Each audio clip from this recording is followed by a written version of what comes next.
l'actualité chaque jour à 7h30, 10h, 12h, 16h et surtout ne ratez pas notre grande édition de 19h.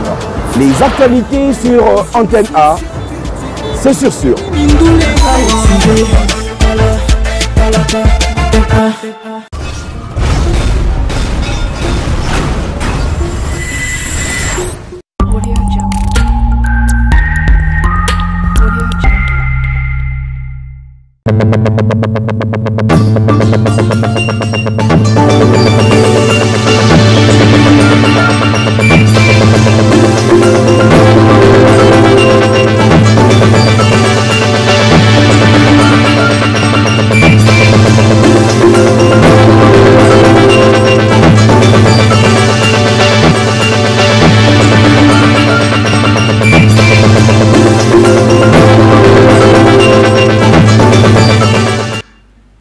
Nous sommes très heureux de vous savoir nombreux en cet instant pour vous informer. Mesdames et messieurs, bonsoir et bienvenue à cette grande session d'information sur la chaîne des références. Voici le sommaire.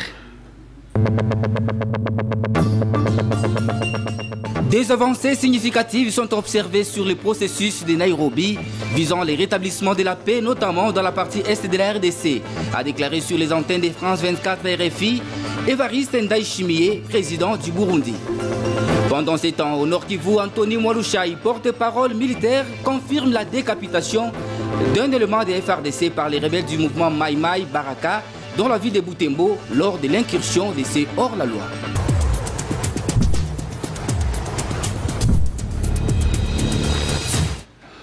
Encore une fois de plus, bienvenue. D'abord, cette nouvelle en bref et en images. Le président angolais Joao Lourenço a invité ses homologues du Rwanda, Paul Kagame, de la République démocratique du Congo, Félix Antoine Tshisekedi Tshilombo et du Burundi, Évariste Ndayishimiye, pour un nouveau sommet ce mercredi 23 novembre 2022 à Luanda.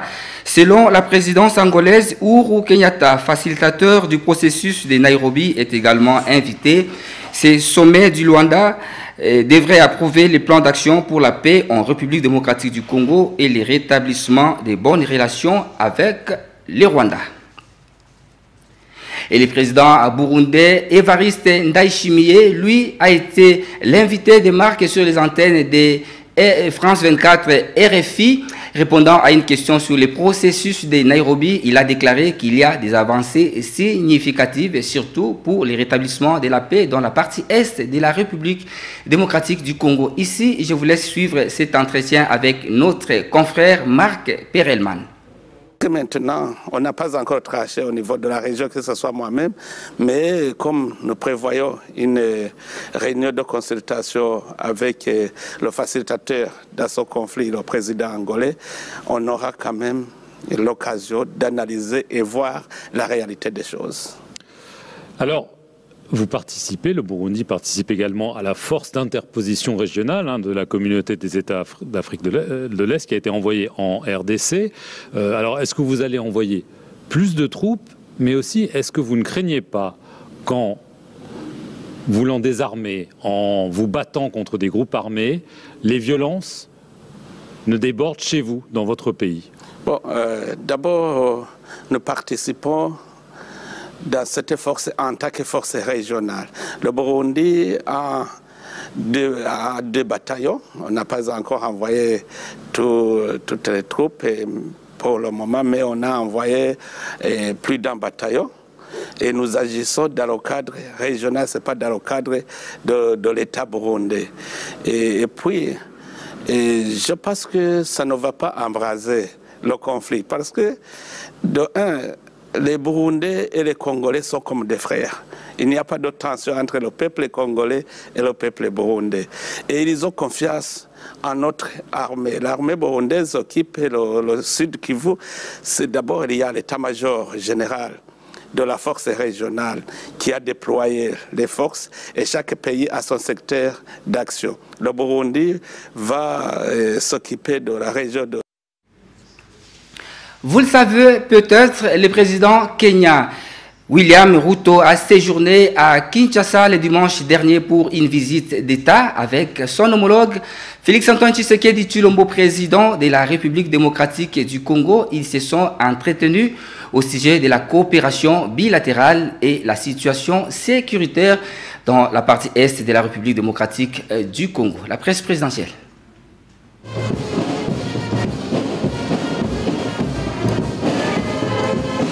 Pour sa première en République démocratique du Congo, Kinshasa a déroulé le tapis rouge à William Samoei Ruto, président de la République du Kenya. Une visite d'État qui symbolise l'excellence de relations entre la République démocratique du Congo et le Kenya, comme le témoignent ces accolades entre les deux chefs d'État. Devant les troupes d'honneur rangées pour la circonstance ce lundi au Palais de la Nation, William Ruto et Félix-Antoine Tshisekedi ont traversé la haie d'honneur pour rejoindre le salon où se tiendront des échanges en deux volets. Un premier, aux côtés de leurs collaborateurs, avant le tête-à-tête de près d'une heure tenu hors portée du champ des caméras. Ces discussions ont permis aux deux pays de renforcer les liens de collaboration existants dans les domaines comme celui des infrastructures, de l'énergie, de la défense, de l'agriculture ou encore du commerce. Un comité conjoint a été alors mis en place pour étudier et proposer les termes d'une nouvelle phase de collaboration à établir. Dans un communiqué final signé conjointement, les deux parties ont réaffirmé leur détermination à mettre fin à l'insécurité et à travailler ensemble pour créer les meilleures conditions de collaboration. William Ruto a, face à la presse, rassuré de l'engagement du Kenya à poursuivre le déploiement de ses troupes dans l'Est afin d'éradiquer les groupes armés comme convenu dans le processus de Nairobi, avant de saluer à juste valeur le leadership qu'incarne le président Tshisekedi, remerciant à son tour le peuple kényan et son président pour leur participation à la résolution de problèmes sécuritaires que connaît la RDC avec l'agression rwandaise. Le président Félix-Antoine Tshisekedi a aussi mis un accent sur l'accroissement des échanges entre les deux pays, notamment dans le cadre de la zone de libre-échange continentale. Dès son arrivée à la tête de son pays, le président kényan William Ruto a exprimé son désir ardent de vouloir aider le Congo à retrouver le chemin de la paix derrière laquelle nous courons depuis maintenant une vingtaine d'années à l'est de notre pays. Et ça, c'est un geste qui me touche beaucoup et qui nous engage à toujours devoir être reconnaissants envers la République du Kenya. 24 heures, c'est le temps passé par le président kényan à Kinshasa pour sa toute première visite officielle. C'est peu après midi ce lundi que William Ruto a quitté Kinshasa, raccompagné au pied de l'avion par son homologue de la République démocratique du Congo. Et après avoir accompagné le président kényan à l'aéroport international de Njili, le chef de l'État, Félix-Antoine Tshisekedi Tshilombo, est allé rendre visite le même lundi à la veuve et enfant orphelin de Kasongo Mwemba Yamba Yamba, qui en était son porte-parole et président du comité d'administration de l'agence congolaise presse, décédé ici à Kinshasa le 12 novembre 2022. La presse présidentielle, une fois de plus.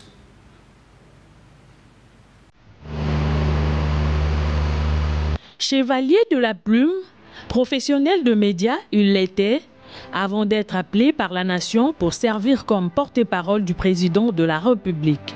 Tarcisse Kasongo Mwemba Yamba Yamba, décédé le samedi 12 novembre à la clinique Ngaliema, a laissé derrière lui une famille professionnelle, mais aussi biologique. Saluant sa mémoire, le chef de l'État, Félix-Antoine Tshisekedi Tshilombo, est allé ce lundi 21 novembre à la rencontre de sa veuve, Hubertine Mbungu Mwema, et membre de sa famille biologique. Félix Tshisekedi a réconforté la famille éplorée avant de rendre hommage à cette icône de la presse congolaise. Le directeur de cabinet du président de la République, Guilain Nyembo, a signé le livre de condoléances. Pour rappel, Tarcisse Kasongo Mwema Yamba Yamba a été porte-parole du chef de l'État, son Excellence Félix-Antoine Tshisekedi Tshilombo, depuis avril 2019, avant sa récente nomination comme président du conseil d'administration de l'ACP au mois de septembre dernier.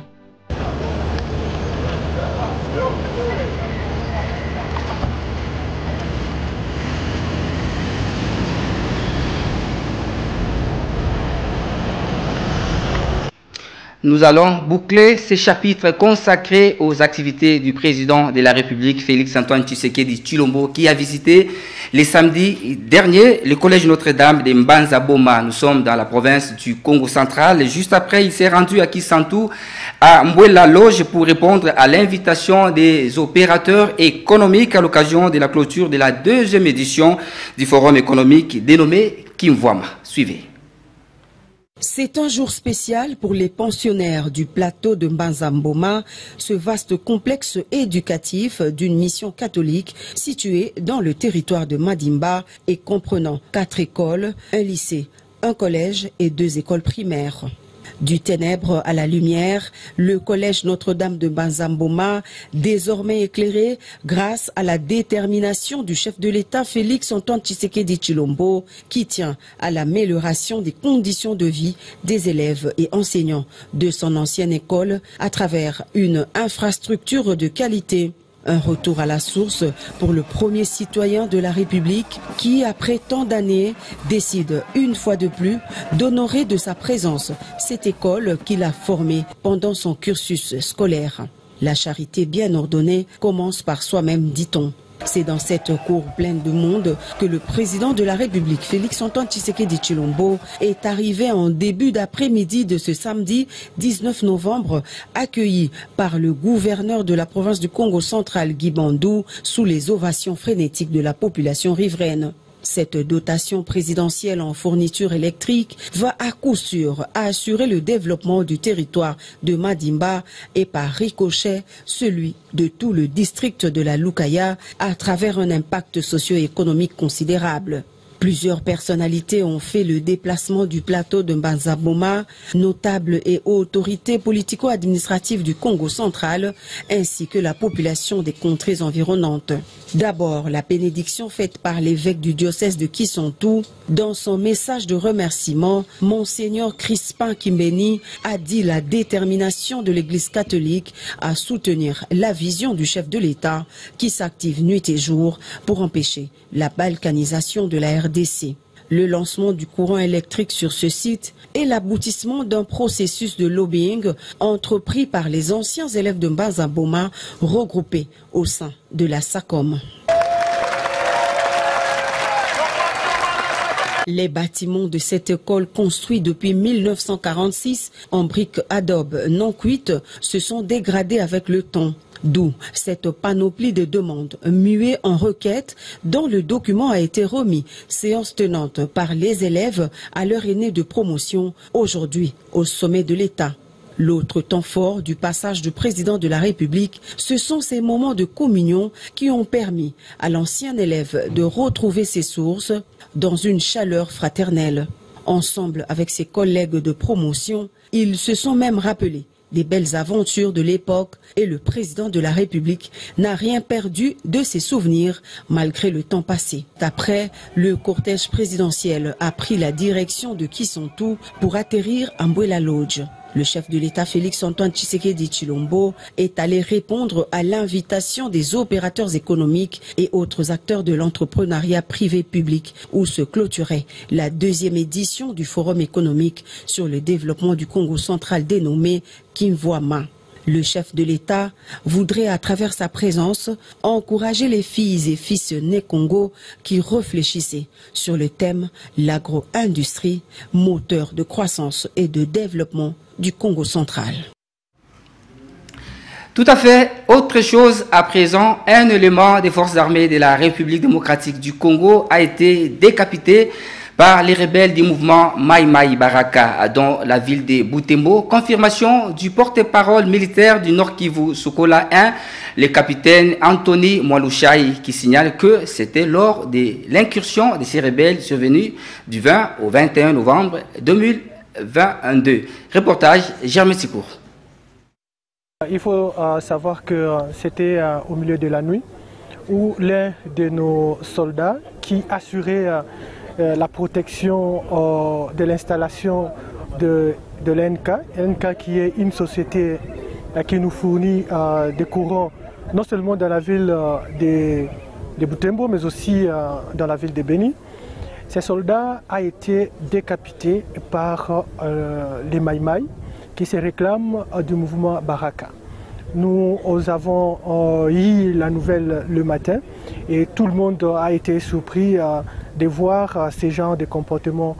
Et voilà pourquoi nous sommes dans la ville de Beni et de Butembo pour en savoir plus. Ils doivent comprendre que les choses ont tellement changé. Et vous savez que les événements se succèdent et les événements, la nature donne raison à l'armée qui avait déclaré dans le temps que la ville est déjà infiltrée. Effectivement, rappelez-vous que nous avons perdu des officiers de la police dans cette ville, les agents de renseignement dans cette ville. Nous avons perdu, il n'y a pas 2 semaines, des soldats brûlés vifs, décapités. Mais hier encore, nous venons de perdre encore un vaillant soldat qui était au service de la patrie. Et cela, c'est vraiment un message clair que la ville est infiltrée. Ce qui nous reste, nous, en tant qu'armée, à faire, c'est réunir les prêtres catholiques, organiser une grande messe où nous allons nous retrouver avec les ennemis de la paix. Et nous, en tant qu'armée, nous allons décider qui iront au paradis et qui iront en enfer. Nous allons à présent parler de ces mémorandums adressés au secrétaire général des Nations Unies par les députés nationaux concernant l'agression de notre pays, la République démocratique du Congo, par les Rwandais. Découvrez les contenus de ces documents. Des honorables députés nationaux adressés au secrétaire général de l'ONU et à tous les pays membres des Nations Unies concernant l'agression de notre pays, la République démocratique du Congo, par le Rwanda. Nous, honorables députés nationaux, en notre qualité d'élus légitimes du peuple congolais et de défenseurs attitrés de l'intégrité territoriale de notre pays, la République démocratique du Congo, considérant l'agression inadmissible et injuste que subit notre pays de la part du Rwanda, appuyé par des puissances occidentales bien connues, déterminées et rangées comme un seul homme derrière le président de la République, Félix Antoine Tshisekedi Tshilombo, pour barrer la route aux forces étrangères qui se camouflent sous l'étiquette terroriste M23.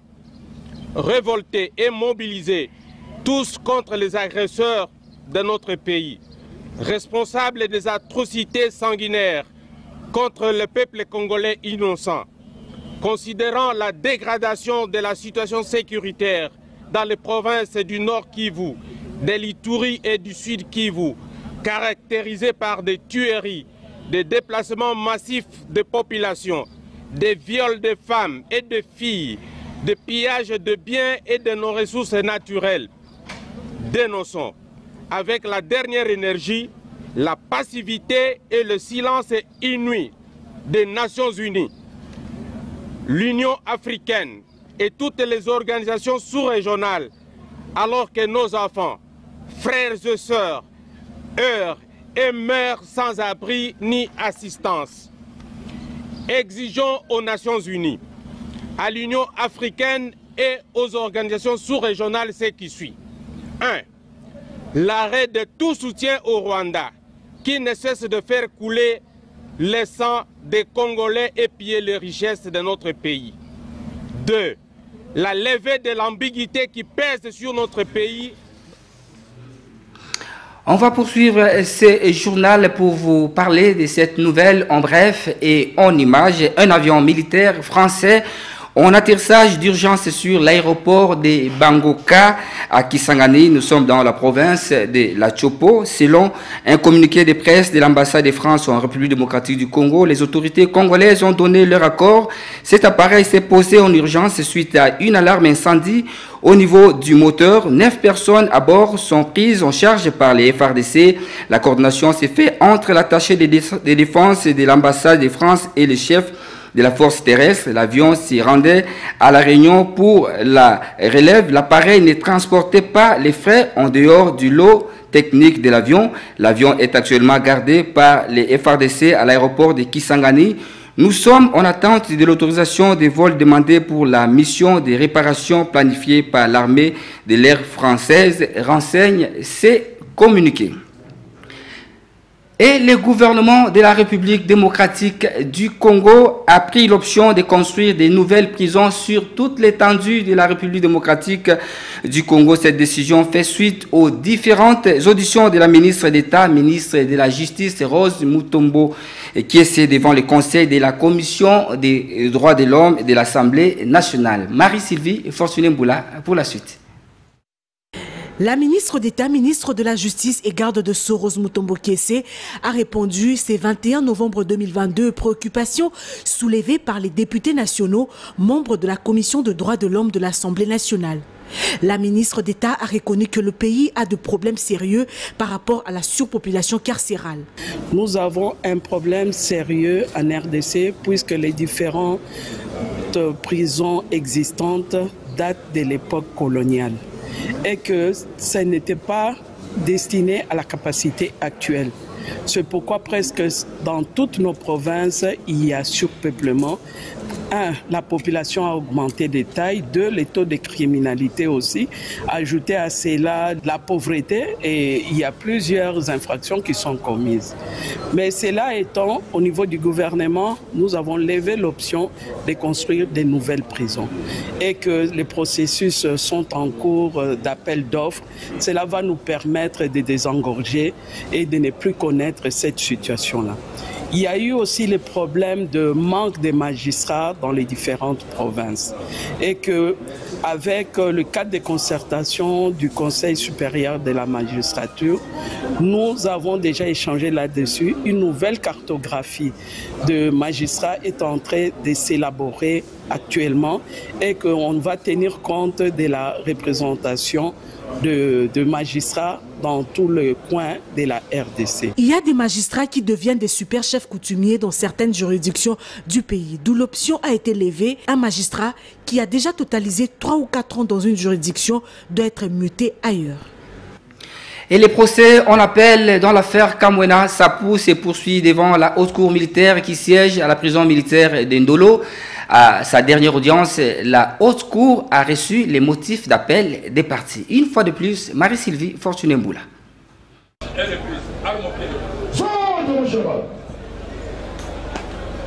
La haute cour militaire poursuit sans désemparer l'instruction de l'affaire de meurtre de 2 experts des Nations Unies, Michael Sharp et Zaïda Katlan, commis le 12 mars 2017 au village Moyo Moussula, au Kasaï central. À sa dernière audience tenue à la prison militaire de Ndolo, la cour dans sa chambre présidée par le général de brigade magistrat Kamil Massungi Mouna a reçu le motif d'appel des prévenus. On retiendra de ces motifs d'appel développés par les avocats de la défense, le défaut de motivation de l'œuvre du premier juge et le défaut d'éléments constitutifs des infractions mises à charge des prévenus. Le ministère public, organe accusateur, a lui aussi relevé appel général contre l'arrêt de la cour militaire de l'ex-Kasaï occidental rendu à Kananga. Lesquels arrêts avaient acquitté entre autres le colonel Mambweni de l'infraction de meurtre de ces 2 experts des Nations Unies. Étant donné que l'appel de l'organe poursuivant est général et en vue de régulariser sa saisine à l'égard de tous, la haute cour militaire a décidé de faire comparaître tous les prévenus jugés au premier degré dans cette cause. La haute juridiction militaire a estimé qu'elle ne peut pas entamer l'étape de l'instruction quant au fond sans que tous les prévenus entendus au premier degré soient notifiés de la date d'audience ici à Kinshasa. La cause a été renvoyée au jeudi 1er décembre 2022 à la prison militaire de Ndolo. Et en sport, les cercles laïcs de Kinshasa accueillent depuis lundi la 2e édition de l'Open de tennis dénommée Meilleure Raquette. À cette première journée, plusieurs rencontres ont eu lieu, comme nous font savoir Hervé Landry Ngoy et Rigo Moulopo. Plusieurs rencontres ont eu lieu dans l'avant-midi de ce lundi 21 novembre 2022 au cercle laïque de Kinshasa, dans le cadre de la 2e édition de l'Open de tennis dénommée Meilleure Raquette. Du côté senior messieurs, la rencontre Sarma Nkoulofa et Isaac Bonopeti s'est soldée sur la note de 2-7-0, soit 6-1, 6-3. De l'autre côté, celle entre Gola Soupa et Kabossé s'est tournée à l'avantage des Kabossé, D6, 6-3, 3-6. Donc, dès 7-1, la rencontre entre Babi Bessombi passe au 50 tours à l'absence d'Éternité Kalonji. Dieye Nadal a gagné l'autre sur les scores de 2-7-0, 0-6, 0-6. Même score entre Lucio et Amouli, 6-0 et 6-0. Regen Waku a été plus fort que son adversaire Kalala en le battant sur les scores de 6-1, 6-0. Jérémy a battu Polo par 2-7-0, soit 6-D, 6-0. Les tennismen ont été visités par les sponsors de la compétition. Le directeur général de cette entreprise a échangé avec le numéro 1 de Congo-Brazzaville et les organisateurs. Le tennis est d'abord un sport et je pense qu'il est important que PPC soutienne le développement de la jeunesse congolaise à travers le sport et le tennis. Il est vrai, c'est peut-être moins accessible que le football. À savoir les finales du tournoi de tennis meilleure raquette vont se clôturer samedi 26 novembre 2022 au cercle Elaïs de la Gombe. Et le complément d'actualité avec les parutions de ce mardi, revue de presse dans une sélection et un commentaire signé Papi Katasi Menakumuntu.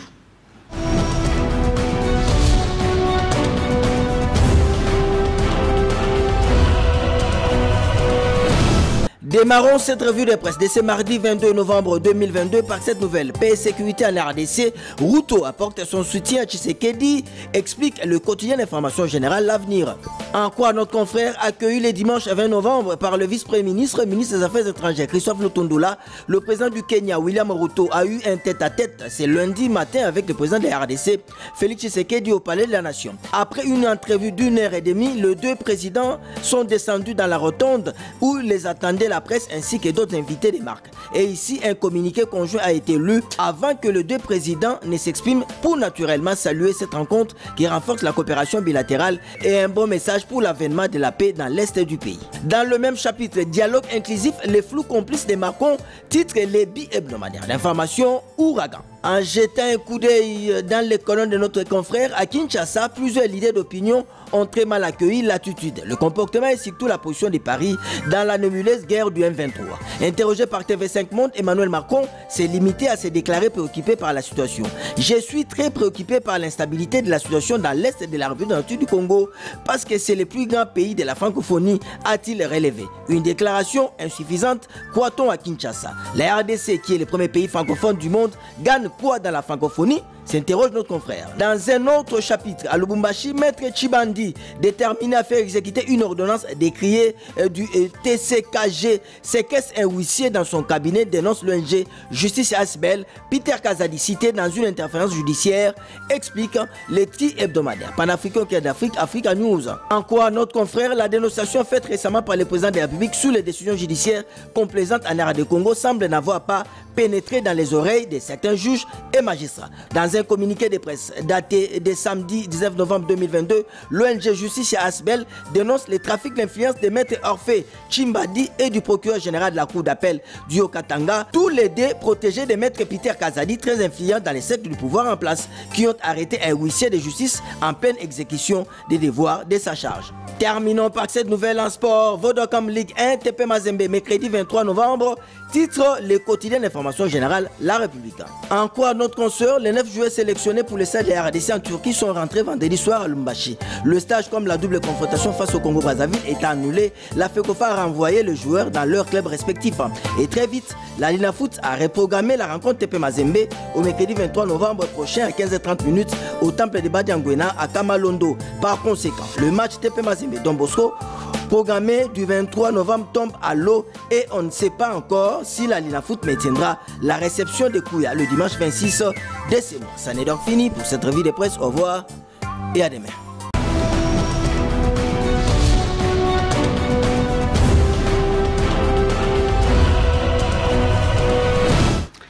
Fin de cette grande session d'information sur la chaîne des références, mais pour vous qui nous avez pris en cours des diffusions, voici l'essentiel à retenir.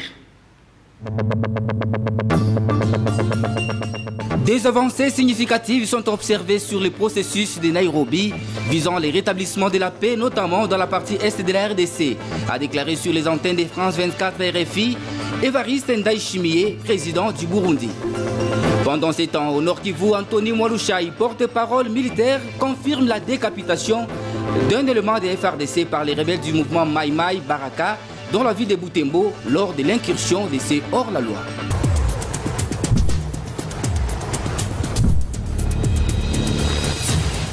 Mesdames et messieurs, ce journal est complètement terminé. Merci à vous tous de l'avoir suivi. Au revoir.